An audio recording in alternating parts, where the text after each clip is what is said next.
Good morning, ma'am. May I know which editorials are worth going through in today's newspaper? Yes, absolutely. There's a very important editorial in the Hindu newspaper today. It talks about the unilateral talaq. So come, let's have a look. The article is invalidate all forms of unilateral talaq. This article talks about why all forms of unilateral talaq, which is one-sided divorce by husband, should be invalidated. Now, what exactly is talaq-e-hasan that has been talked in the article?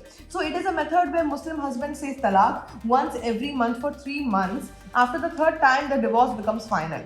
The wife has no equal power in this process. And what did the Supreme Court say? In Benazir Hina versus Union of India 2025, the Supreme Court expressed serious concerns. Judges questioned how can a husband end a marriage alone even through a lawyer without the wife's consent. The court felt this violates equality and natural justice.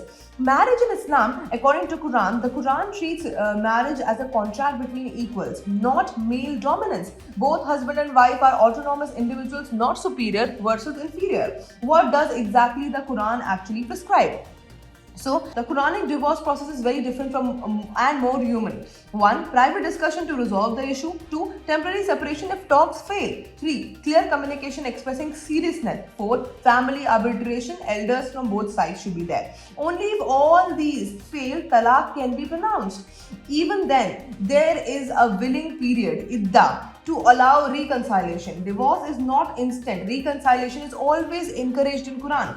And why unilateral talaq is wrong has also been mentioned here. See, practices like talaq-e-hasan, talaq-e-biddat, talaq through agents, wakil, are not supported by the Quran. Came from patriarchal interpretations, treat women as legally weaker. So what should remain? Only the Quranic gender-neutral process of divorce, one that respects dignity, equality and fairness. Now, let us talk about the UPSC relevance of this topic. This topic becomes highly relevant for GS paper 2, which is polity and governance, GS paper 1, which is society, GS paper 4, ethics, and essay. For essay also this article becomes very important.